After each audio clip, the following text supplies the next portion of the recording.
Hello students, हम लोग करने वाले हैं class 11th physics chapter number 3 that is motion in a straight line. और आज हम लोगों की फर्स्ट क्लास है।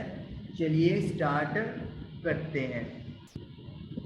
सबसे पहले हमारे पास इस चैप्टर में कुछ डेफिनेशंस आएंगी तो हम लोग वो डिस्कस कर रहे हैं। First definition is kinematics. What is kinematics? Describing the motion without going into the cause of motion is called kinematics. आप मोशन को तो डिस्क्राइब कर रहे हो लेकिन ये डिस्कशन नहीं कर रहे कि उसकी वजह क्या है, बिना उसके रीजन के, कॉज के। तो उस चीज को वी कॉल काइनेमेटिक्स बोलते हैं। और बेसिकली इस चैप्टर में हम लोग यही चीज डिस्कस करने वाले हैं। मोशन को पता करेंगे लेकिन उसकी वजह हम लोग पता नहीं करेंगे। Rectilinear motion, motion of objects along a straight line. अगर आपका कोई ऑब्जेक्ट सीधी लाइन में ट्रेवल कर रहा है तो उसे हम लोग रेक्टिलिनियर मोशन बोलते हैं। मतलब आप लोग क्या कर रहे हो, sorry,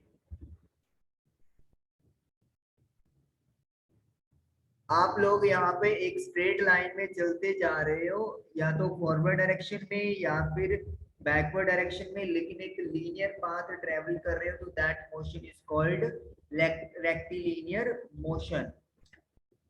frame of reference, frame of reference का मतलब क्या है कि जिसमें आप लोग कंसिस्ट कर दो coordinate system that is x y z, और उसके साथ अटैच कर दो टाइम को, एक क्लॉक के साथ टाइम को अटैच कर दिया, तो इनके कॉम्बिनेशन को we call frame of reference. X y z का मतलब 3 डायमेंशन से होता है। अगर हम लोग रेक्टिलिनियर मोशन की बात करते हैं तो इसका मतलब है कि आपका ऑब्जेक्ट या तो एक्स एक्सिस की डायरेक्शन में जाएगा, या लेट मी से वाई एक्सिस की डायरेक्शन में जाएगा, या फिर जेड एक्सिस की डायरेक्शन में जाएगा। लेकिन अगर मैं बात करता हूं कि अपना ऑब्जेक्ट 2 डायमेंशन में जा रहा है तो वो एक्स वाई यानी कि यहाँ पे मूव कर सकता है, वाई जेड यानी कि इस प्लेन में, या फिर एक्स जेड इस प्लेन में मूव कर सकता है।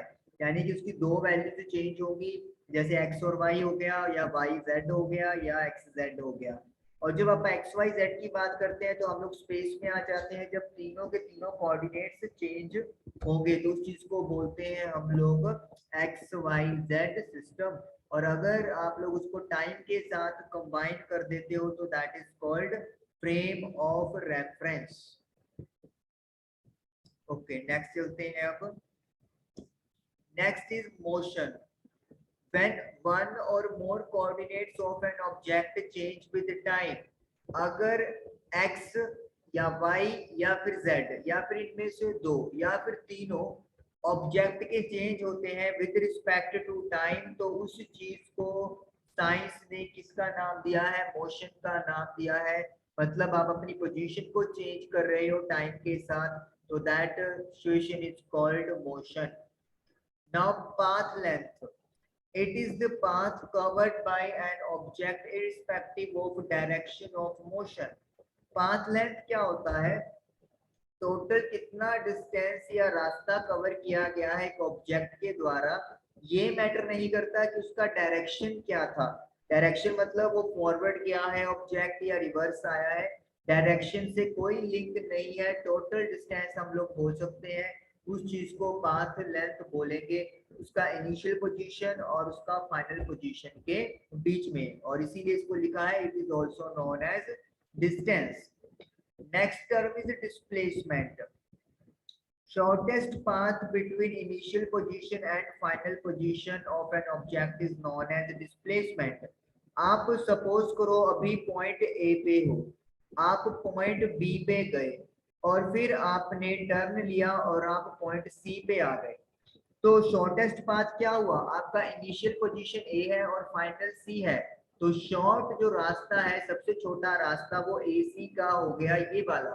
तो इस चीज को वी कॉल डिस्प्लेसमेंट। यानी कि ए से लेकर बी तक का मैटर नहीं करेगा, बी से लेकर सी तक का भी मैटर नहीं करेगा, सिर्फ ए से लेकर सी, जो कि आपका इनिशियल पोजीशन है और जो फाइनल पोजीशन को रिप्रेजेंट कर रहा है, उसके बीच के पाथ को वी कॉल डिस्प्लेसमेंट, और ये डायरेक्शन पे डिपेंड करता है, तो इसीलिए हम लोग ये भी कह सकते हैं कि displacement is a vector quantity whereas path length और distance is a scalar quantity.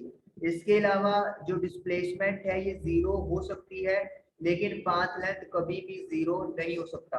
उसका समझने का तरीका बड़ा आसान है। अगर आप ए से बी पे गए और बी से दोबारा ए पे आ गए, तो आपका इनिशियल और फाइनल पोजीशन सेम हो गया, तो उनके बीच का जो पाथ है वो जीरो बन जाता है, तो दैट इज कॉल्ड डिस्प्लेसमेंट। लेकिन पाथ लेंथ में क्या होगा, ए से लेकर बी और बी से लेकर ए तक का डिस्टेंस ऐड हो जाएगा, तो it can never be zero, ये कभी जीरो नहीं होगा। उसके अलावा आप लोग ये लिख सकते हो कि जो डिस्प्लेसमेंट है, या तो वो डिस्टेंस या पाथ लेंथ से हमेशा या तो आपको वो छोटा मिलेगा या उसके इक्वल मिलेगा। यानी कि पाथ लेंथ जो है वो आपको या तो डिस्प्लेसमेंट के इक्वल मिल सकता है या फिर उससे बड़ा ही मिलेगा, कभी उससे छोटा मिल नहीं सकता। उसकी सिंपल सी वजह ये है कि पाथ लेंथ तो आपका ऐड होता जाता है, लेकिन डिस्प्लेसमेंट में अगर डायरेक्शन आप लोगों का मैटर करता है, तो फिर जो बैकवर्ड मोशन चला जाता है उसमें डिस्टेंस नहीं काउंट करते, उसमें हम लोग डिस्प्लेसमेंट काउंट करते हैं अगर अपर डिस्प्लेसमेंट को डिफाइन कर रहे हैं, और उस वजह से वो क्वांटिटी नेगेटिव हो जाती है। तो इसीलिए displacement will be always less than path length. Equal हो सकता है अगर मान लो आप ए से बी तक गए, तो यहाँ पे डिस्टेंस और डिस्प्लेसमेंट दोनों सेम है। Then there is uniform motion. When object covers equal distance in equal interval of time while moving in a straight line. आपका ऑब्जेक्ट ए से बी गया, सपोज कर लो ए से बी 1 किलोमीटर है, 1 मीटर लगा लो, 1 मीटर है और 1 सेकंड में उसने ट्रेवल किया। देन बी से वो सी गया स्ट्रेट लाइन में, अगेन 1 मीटर था और टाइम भी 1 सेकंड था। अगेन सी से डी 1 मीटर था और 1 सेकंड था, यानी कि equal distance in equal interval of time, तो उस कंडीशन को we will call uniform motion. यानी आप अपना जो मोशन है, जो उसका स्पीड है वो सेम रख रहे हो, ना कम कर रहे हो ना ही ज्यादा कर रहे हो, that is called uniform motion. और इसके हमारे पास कुछ ग्राफ्स भी डन होते हैं। जैसे अगर आपका object with respect to time, अगर मैं कहूँ कि रेस्ट पे है, ये सपोज कर लो आप लोगों का पोजीशन एक्सप्लेन करता है।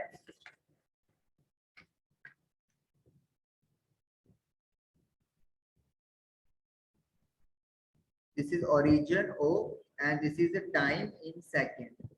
अगर आपका ऑब्जेक्ट सपोज करो रेस्ट पे है, तो the graph will be like this. इसका मतलब क्या है कि टाइम चलता जा रहा है लेकिन आप अपनी पोजीशन चेंज नहीं कर रहे हो। सपोज करो यहाँ पे 10 o'clock का टाइम है, यहाँ पे 11 है, 12 है, 1 o'clock है, 2 o'clock है, still you are at the same place. तो इसलिए आपको यहाँ पे क्या माना जाएगा कि आपका मोशन अभी रेस्ट पे है, आप अपनी पोजीशन चेंज नहीं कर रहे हो, क्योंकि आपने कोई भी coordinate system with respect to time change नहीं किया है। इसके अलावा एक हम लोग ग्राफ और बनाएंगे जो डिपिक्ट करेगा यूनिफॉर्म मोशन को। ये एक्स जो है वो पोजीशन को आपका मेंशन करता है और वी कैन से डिस्टेंस को मेंशन करता है। तो यूनिफॉर्म मोशन के लिए graph will be like this. Origin से स्टार्ट होगा ये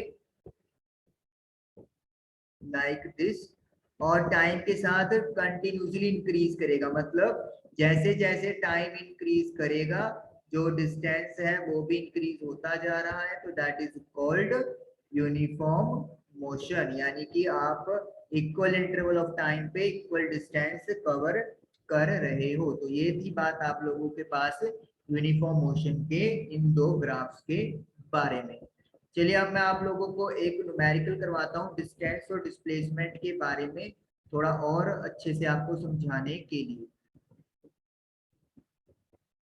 सपोज कर ले अपना कोई ऑब्जेक्ट है जो पोजीशन ओ से स्टार्ट हुआ, this is point A and this is point B, in between point अपना कोई आर लगा लेते हैं।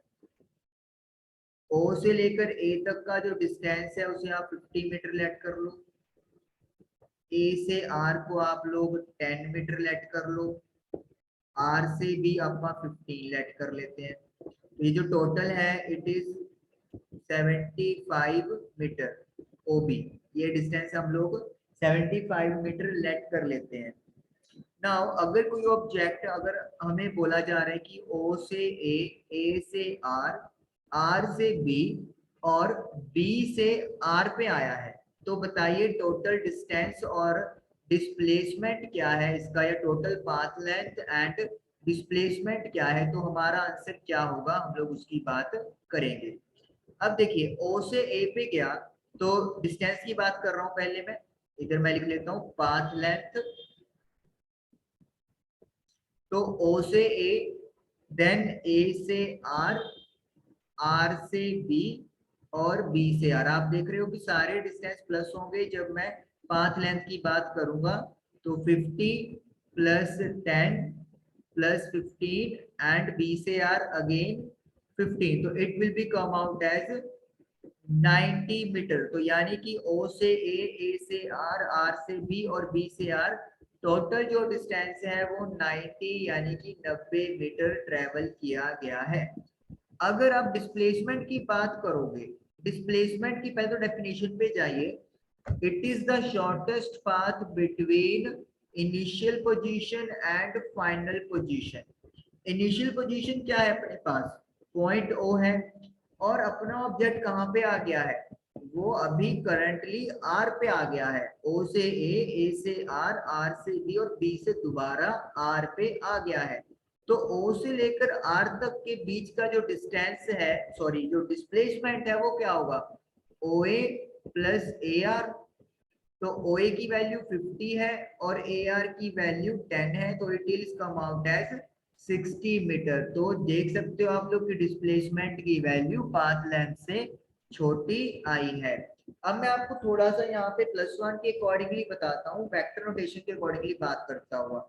अगर मुझे डिस्प्लेसमेंट को भी ऐसे कैलकुलेट करना होता, सपोज कर लो O A plus A R plus R B plus B R, suppose कर लो, अभी देखते जाइए। ओ से लेकर ए, मैं मानूंगा कि अगर मैं लेफ्ट टू राइट चल रहा हूँ, लेफ्ट टू राइट, तो मैं पॉजिटिव यहाँ पे अज्यूम करूंगा वैल्यू, और अगर मैं राइट टू लेफ्ट चला गया तो फिर वैल्यू नेगेटिव लूंगा।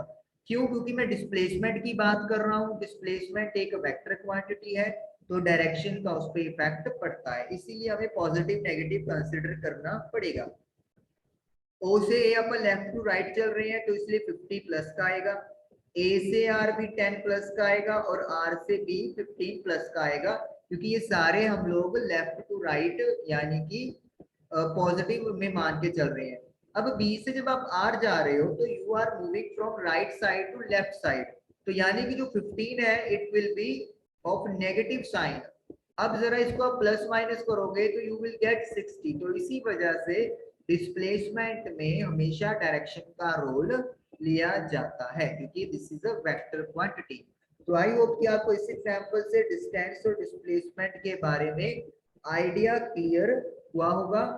तो आज के लिए इतना ही, मिलेंगे नेक्स्ट सेशन में। Thank you for watching the video.